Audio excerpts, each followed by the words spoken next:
বিসমিল্লাহির রহমানির রহিম। আপনারা সবাই জানেন, যারা বেহুদ এক্সপ্রেসের সাথে অনেকদিন ধরে আছেন, তারা জেনে থাকবেন যে বেহুদ এক্সপ্রেসের পক্ষ থেকে জাতির উদ্দেশ্যে যে ভাষণ, সেই ভাষণটি অনেকদিন যাবৎ আসছে না। তো অবশেষে আগামীকালকে বাংলাদেশ এবং জিম্বাবুয়ের এল ক্লাসিকো ম্যাচকে সামনে রেখে জাতির উদ্দেশ্যে আমার বাইরফো কিছু বক্তব্য রাখবেন, শোনার জন্য অনুরোধ করা গেল। আসসালামু আলাইকুম দর্শক, আপনারা সবাই অবগত আছেন যে কালগো বেন্যকালে সকাল 10 ঘটিকায় বাংলাদেশ ভার্সেস জিম্বাবুয়ের খেলা হইবে। কিন্তু খেলাটার কথা হইন না, মনে একটা শান্তি পেলাম যে বাংলাদেশের প্লেয়ার সবটি ফর্মে আইবে।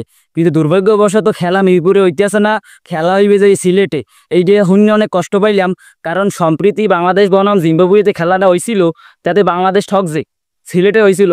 তো এইটাতেই আমাকে খুব কষ্টের ব্যাপার। তো হ্যাঁ, আমরা আশাবাদী তারা ভালো খেলবে। তো আরেকটা বিষয় আমি জানিয়ে দিতে চাই দর্শকের কাছে। তো আপনারা যারা বাংলাদেশের খেলা এত কয়েকদিন স্পোর্টসে দেখেছেন, তাদের জন্য একটি সুখবর আছে। আপনারা যারা 90 দশকের স্বাদ পেতে চান, তারা কালকে থেকে 90 দশকের স্বাদ পাবেন।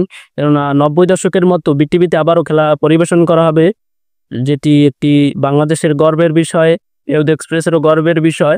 তো যাদের টিভিতে বিটিভি নাই, তারা কোথায় খেলা দেখবেন? তারা আর এই গুগলে সার্চ দিয়ে একটু পরপর স্কোর দেখবেন, এটি বেটার হবে। তো আরো কিছু বলবেন স্যার, বেহুদ এক্সপ্রেসের সিও? আর বেহুদ এক্সপ্রেসের সাথে থাকবেন।